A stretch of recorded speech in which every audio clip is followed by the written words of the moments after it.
For those of you watching on YouTube, we're gonna break down a little bit further the implications of this Jussie Smollett's case. And yes, if you're watching this clip on YouTube, yes, I'm aware that the sound is very bad and the quality of production is very low. That's why you should hit subscribe so I can get bigger and get some of that sweet Google money. Yo, please hit the subscribe button, please hit the share button, and please hit the reminder button. It's a whole algorithm thing.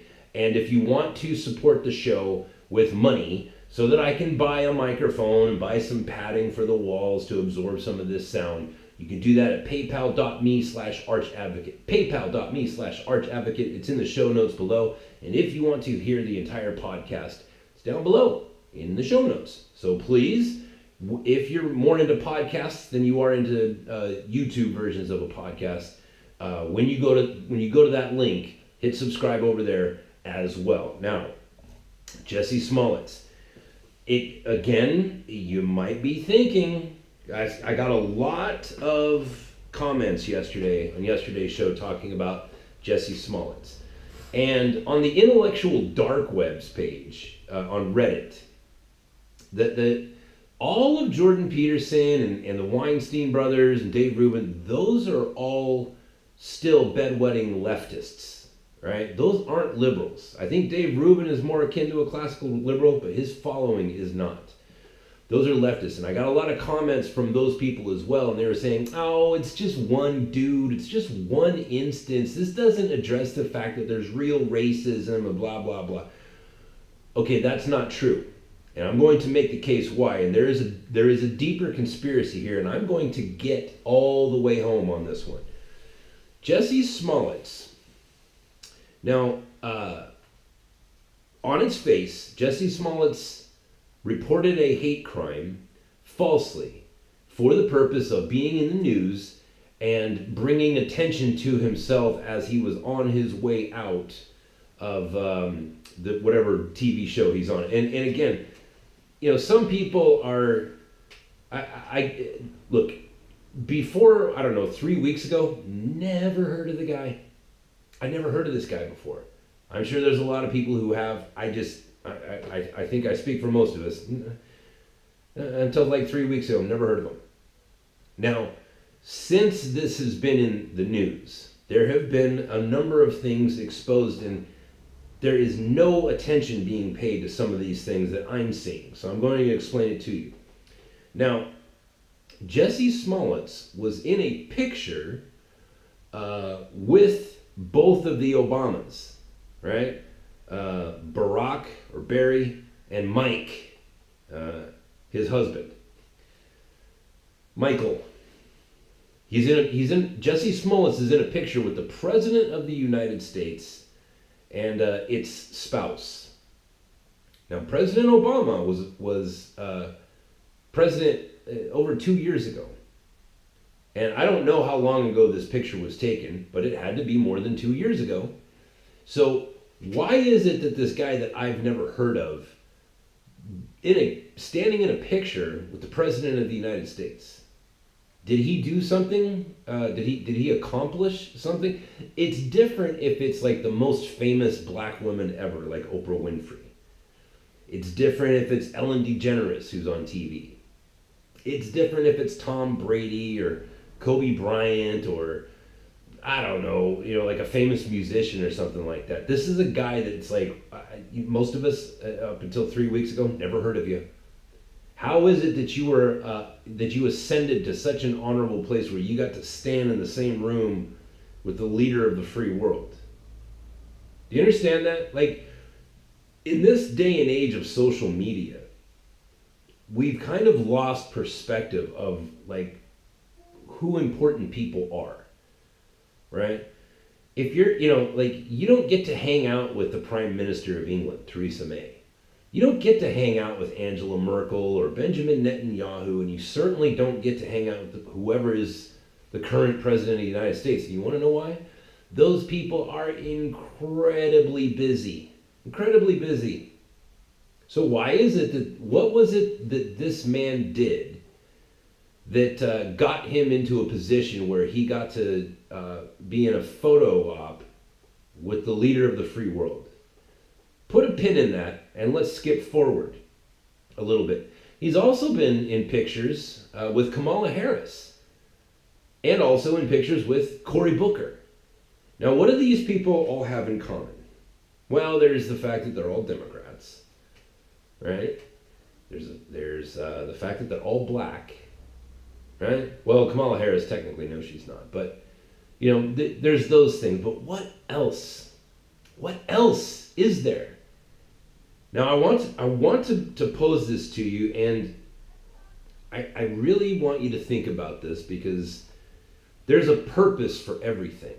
There's a reason why people do the things that they do. Now, Kamala Harris and Cory Booker submitted for the consideration of the Senate a new law which would make lynching somebody a federal crime, right? So remember what we put the pin in. Jussie Smollett's hanging out with all these people. Kamala Harris just pushed through a law that got signed. It's not law yet. It still has to go to the president. But it was a unanimous vote on the part of the United States Senate, meaning whoever voted on it voted yes. I don't know if all 100 senators voted on it. I didn't take the time to do the research, but whoever voted on it, who was a senator, voted yes, we should make this a federal crime. So this brings up an interesting question.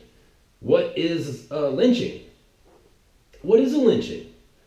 In my town, a town close to where I grew up in San Diego, is a little town called Santee. And Santee is oftentimes referred to as Klan T, even though there's no Ku Klux Klan there. But there are, there's a lot of meth there. So you get young white kids on meth and broken homes and all that stuff. You're going to have some national identity. You're going to have some people that are, shouting white pride or whatever. Anyways, in Santee, a few years, about 10 years ago, 10, maybe 12 years ago, there was a group of white teenagers that found one of their black schoolmates walking down the street on Friday, Saturday night, and they beat him up and killed him. So it was a group of white kids who were, and this was a hate crime. They only did it because he was black. And they killed him. Now, most people in America, I wouldn't say most, but certainly 99% of leftists or Democrats or whatever would say, well, that's a lynching. But no, it is not. That is not the definition of a lynching. That's the definition of murder. That is the definition of what we now have on the books as being a hate crime. All right? Lynching is a different matter. So when these boys were arrested, they were not arrested and charged with the crime of lynching. So what is a lynching? A lynching, by definition, is when a person or a group of people take somebody and execute that person for a crime. Right? Where the person or group of people become accuser, the jury, the judge, and the executioner all in one. Like, for example, was it a year or two ago, there was that shooting down in Texas. That kid walked into a church and killed a bunch of people and then ran away and then was shooting at some people in the parking lot, and he got in his truck and he started driving, and one guy who had a rifle followed that kid, and he shot that kid to death. Technically, now even though this probably won't come up, technically that is what a lynching is. That guy indeed did shoot those people. He was a murderer, right? And so the guy that was the person who witnessed the kid coming out became judge, jury, and executioner, and he put that man to death. So technically that's a lynching, even though that he won't be charged for lynching. But that is the textbook definition of what a lynching is. I think with the only exception is that he acted alone. I want to say that lynching is where it's more community-based. Now, if a whole group of people had gotten together and chased that guy down, that would be a different story. So Kamala Harris is pushing for a federal lynching law. So keep in mind here, all right, when it comes to laws, there are federal laws and there are state laws. The federal drinking age is 18. Every state in the union's drinking age is 21. Right? That's how that works. So you have to ask yourself, why do they want this law to be federal? The first question we've answered is, what is lynching? Is it when a bunch of white kids, is it when a bunch of white people kill somebody because they're of a different race? No, that's not. That's actually, in the definition of lynching, color has nothing to do with it. It has to do with a legal process or the lack thereof. Right? It's when a person or a group of people execute somebody for a crime, because in those people's minds they are 100% confident. They know for an absolute fact that the person being killed did in fact do the thing that they've been accused of doing. So why a federal thing? Is it that there are so many states that lynching is legal? Is that it? Is that it, Kamala Harris? Is that why lynching needs to be a federal crime? Is because there's so many states in the lower 48 and Alaska and Hawaii? Are there so many states where it's completely legal and in fact encouraged to lynch people? I purposely did not look this up because I can sit here and tell you there is not a single state where lynching is legal. And the reason why I did not look that up is because I am supremely confident. There's not a single state in the union that says, yeah, lynching, this is in Rhode Island, this is perfectly okay. In Alabama, this is perfectly okay. No. Every state in the union, you're not allowed to kill people without a judge telling you to. You can't do that. So why then? Why must it be a federal matter? And why is it that the coincidence of when this came through? Remember, Cory Booker and Kamala Harris, they both tweeted out, this is why we need lynching laws to be a federal matter, because Jussie Smollett was lynched without dying. He was attacked because he's gay and he's black, and we need to make this a federal matter. Do you understand? Why would there be a necessity to make a lynching law a federal matter? Is it because of all of the lynchings that happen every year in America? All 18,000 lynchings every year? No, actually, the last time somebody was lynched in the United States was 1981. I was 7 or 8. Right? I'm an old man now. I was a little kid. I was not yet cognizant. I was not aware of the world around me the last time a lynching happened. Ronald Reagan was in his first term. Why then? Why would you need a federal lynching law when the last time a lynching, an actual lynching, happened in the United States was 1981? Why would you need the pressure to urge your fellow senators, we need to pass a federal lynching law? And my advice to you, my encouragement to you, dear listener, is you go on to Donald Trump's Twitter, and at Real Donald Trump, and you tweet out to him and say, we need to know why this is so important. We need to look into why this is so important for Kamala Harris. Why it is that the senator, because here's the rub. If any single one of those senators who voted on that bill, this is why it's unanimous. Because Kamala Harris and Cory Booker went around to every single one of those senators and said, if you don't approve this law, we're going to tell everybody in the world that you are pro-lynching. If you vote no, then what you're telling the world, what you're telling your fellow Americans, is that you're all for lynching. And since everybody in America thinks that lynching is when white people kill black people, we're going to tell people that you are a racist and you want black people dead. That's the rub. And now that the Senate has passed it, they're going to pass it down to the House, which, by the way, I'm pretty sure that's exactly backwards of how it's supposed to work. they're going to pass it down to Congress, and they're going to do the same thing. They're going to go to Lindsey Graham, and they're going to go to, all these other congressmen, Republican congressmen. They're going to say, if you don't approve this, if you don't sign this, yay, we're going to tell everybody that you are pro murdering black people. Because everybody in America thinks that lynching is murdering black people. And if the President of the United States does not sign this bill into law, we're going to go on television and say, look, Donald Trump, we told you he was a racist. We told you he was a racist.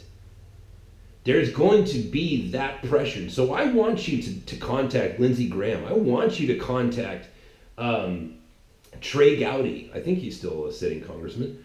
I want you to contact the President of the United States and say, wait a minute, before you sign that, we need to know, why is it that this particular crime, which has not been committed in the United States since 1981, a crime that is against the law in every state of the union, why is it that the state's rights to prosecute this crime need to be usurped by the Fed? Because I'll tell you exactly why. This is why you need to contact the president, contact Trey Gowdy, a fine lawyer. You need to contact Lindsey Graham. You need to contact Ted Cruz and demand that they take this issue up on social media and say, why do you want to make it a federal matter when every state, it's already against the law in every state? Why is it that this crime that has not been committed since 1981 on our soil, why is it that this is the big thing? Why is it that you're not more concerned with Ileana Omar, who is a terrorist sympathizer, who hates America and most likely married her brother and is here illegally and needs to be deported? Why is it that, you know what I mean? Like, why is this your huge cause? Because I'll tell you why. When it is a federal matter, it's a completely different set of repercussions. If you're in America and something bad happens, right? Like let's say you're out for a walk in Portland, Oregon, and you just happen to be white, and you just happen to be passing the Patriot Prayer Group, a bunch of men and women just praying to Jesus. But you're not a Christian, you're not really anything. You're just an American who's minding your own damn business. And you're walking down the street, and a group of Antifa people who are there to cause a ruckus with the Patriot Prayer Group, they single you out because you're white. And you defend yourself. And you beat somebody up because they attacked you. And the cops come up and arrest you.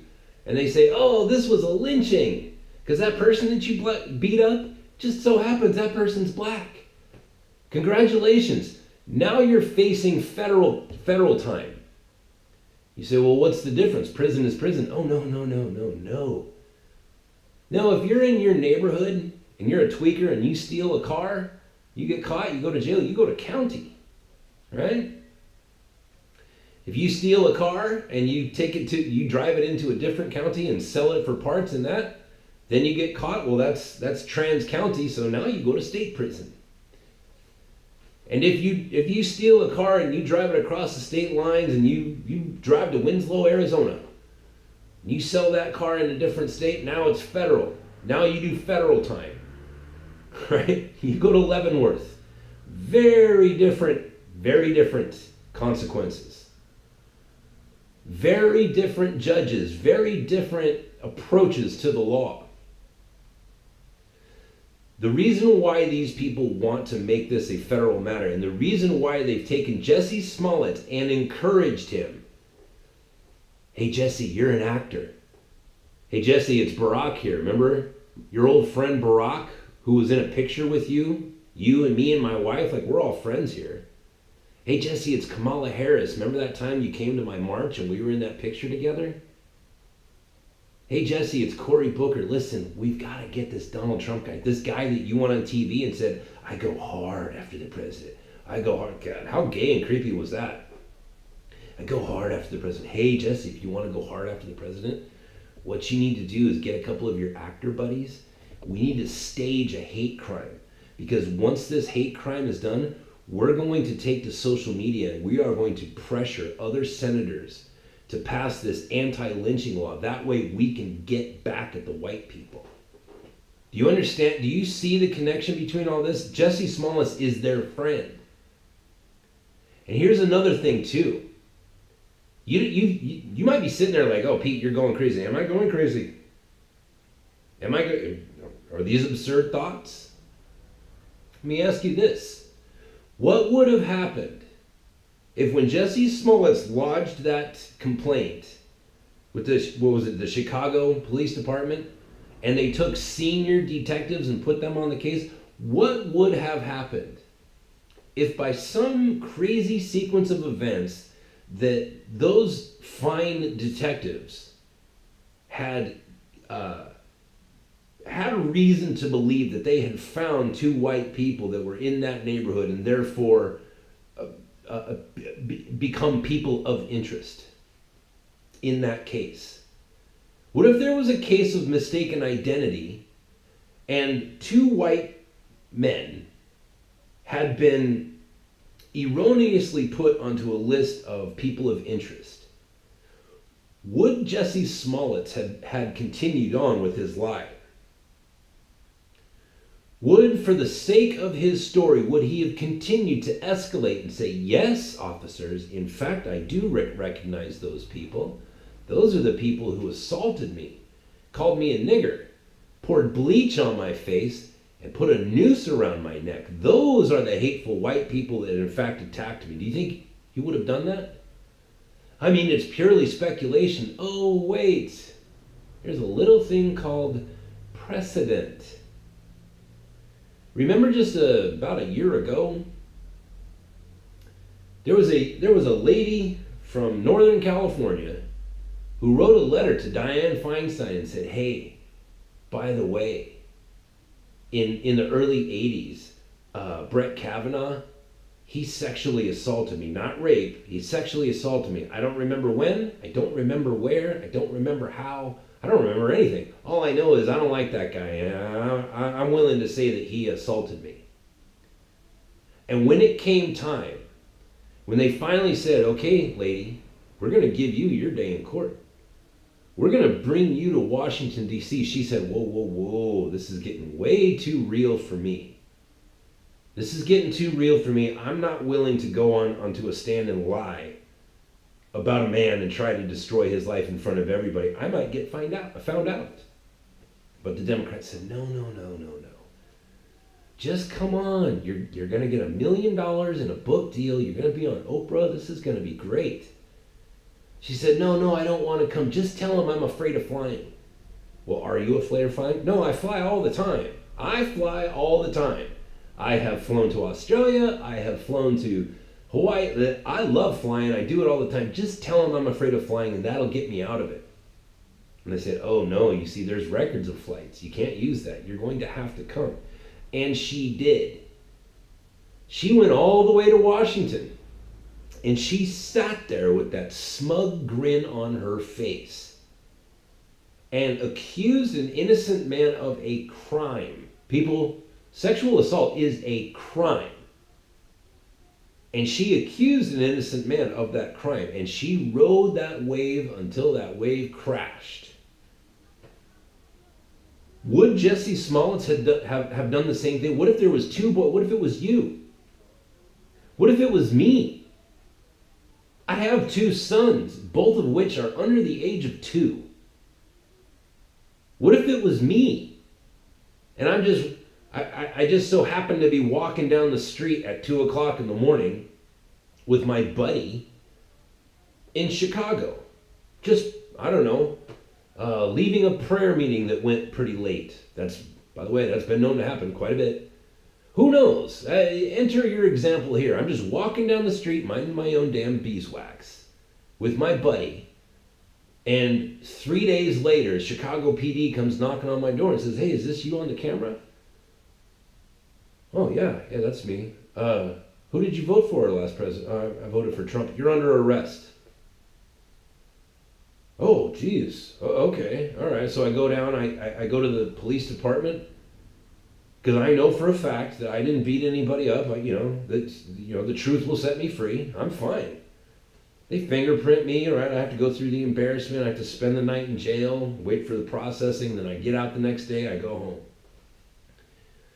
Don't worry, honey. Don't worry, sons. Daddy didn't do anything, and therefore there is no evidence that I did anything. There can be no evidence because I didn't do anything. But wait, Jussie Smollett comes down to the police department. He has a decision to make. He has a moral decision to make. Is he going to do the right thing morally and say, no, those people, those two white men, they did not attack me? Is he going to do that to protect me and my family? Or is he going to do what he's already proven that he is capable of doing, and that's lying? Lying to get attention. Lying to get fame. And lying to get legislation passed in the Senate and on the desk of the President of the United States to pass a law that makes it so that anything that even looks like a lynching in anybody's mind becomes a federal matter, where if you're found guilty, you go to federal prison. And when you get lawyers, you have to pay federal lawyer prices and be crushed under the debt. You know what I mean? Like the idea of making lynching a thing that's already a crime, a thing that hasn't happened since 1981, to make that a federal matter. There's some dirty dirt going on.